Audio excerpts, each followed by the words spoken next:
people who turned out like me because their father was strict, and you can have people who completely go off the rails because their father was strict. Yeah. So, I mean, I've gone through these kind of things before, and I said this, and their answer was, that's true, but there's general rules within people. There's patterns we can identify. Mm-hmm. That's what they said. I don't know if that's the correct answer. Maybe you have a different answer. Is that the truth? I think all children in some way adapt to their childhood. They make themselves into something to please their parents. Okay, I would agree with that. Yeah. I actually agree with that. That's true. Yeah, so in the process of making yourself something to please your parents, maybe there's a part of you that you denied, right? That you cut off from, and it happened at such an early age, you're not even aware of it. Okay. Yes, let's go. A long interview now. Yesterday I randomly watched this interview. Welcome, by the way, to the new video. Because, Andrew Tate, such a controversial figure. This interview was 5 years ago. And big shout out to the interviewer, which is 𝗴cie, who's a psychologist, and he got into some deep topics where it once again clicked for me. In a sense that we, as a children, we do everything we can to please our parents. What do we want? We want love. We want to feel loved. So we're gonna do everything we can to have that. And the first time we get love is from our parents.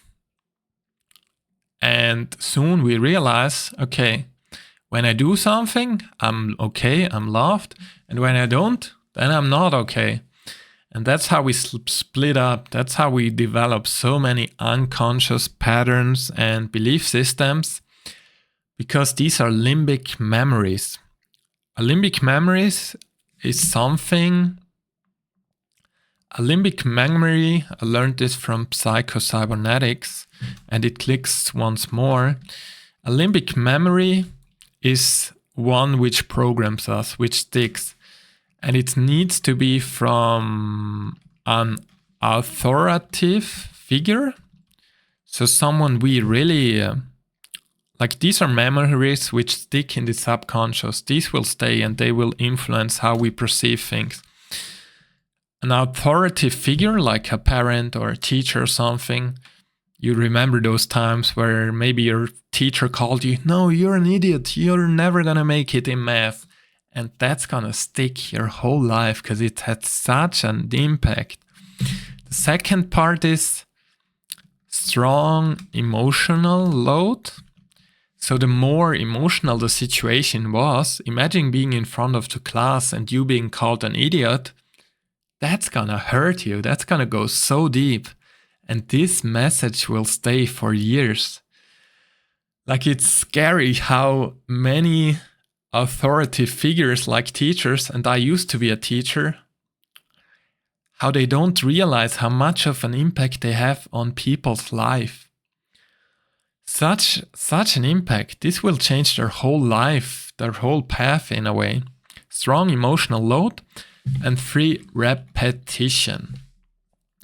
And every time you get this repeated, that's how these limbic memories build.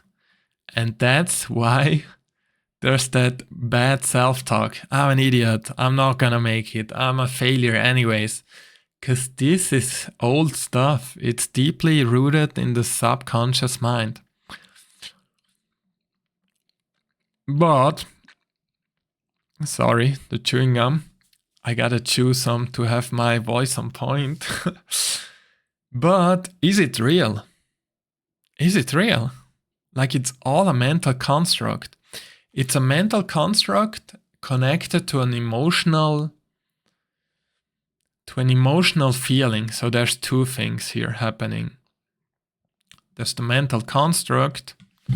It's mental, but it's also repeated because it's cycled by an emotional part. Once again, it's all connected and it will have physical, probably there's physical symptoms as well. When you get in the situation, you get shivers, or you get your heart rate jumps. It's just obvious. But it's not reality. If you think about it, a completely different person will see the whole situation completely different, because they don't have the same conditioning, they don't have the same emotional response, and that's why it's not reality. It's just our upbringing, our beliefs, our childhood.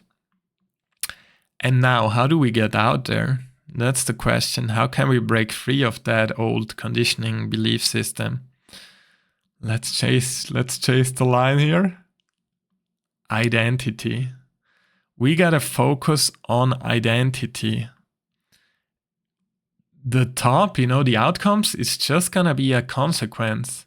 What really matters is our approach on our identity. How we see ourselves, how we perceive ourselves. If we think we're bad at math because a teacher told us when we were 6 years old, cannot speak, because a teacher told us when we were 8 years old, it's still gonna be in our identity.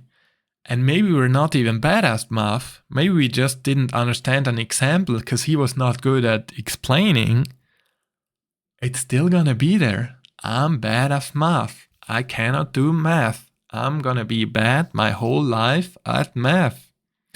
But it's not real. So that's what we gotta understand. And us thinking about it logically is not gonna make a difference, because it's so deep in our subconscious. We gotta go way deeper. We gotta slowly uncover it. We gotta realize the truth. First step, we gotta uncover it, and then a lot of repetition is needed to change that pattern, to change how we see ourselves, to allow that emotion kind of to release. Because if you think about it, that emotion is stuck there. It's somewhere inside, and it gets triggered every time we get in touch with that situation. Every time we get there, something with math, ooh, that's not for me. Ooh, I feel it. It's so bad. And that's what we need to understand. It's not real. It's just inside us, a pattern. Once again, I hope that gives you some inspiration, some ideas. I wish you to uncover all these patterns because they're not real. You can become anything. You can change from anything to everything. No. It's even in the book here. I love the book, man. It's great. You can change from anything to anything. It's all in your hands. It's all subconscious. Hope that helps. Have a good day. Bye. By the way, I had the subconscious thought that I'm a bad speaker. And I always used to be, because I never spoke. Because I used to be embarrassed in front of class. I was super afraid and nervous. But now I'm just releasing it. Creating new evidence that it's not real. Proving myself, practicing. Even in these videos. So, hope that helps. Wish you a great day. I'm a bad speaker. No. Bye.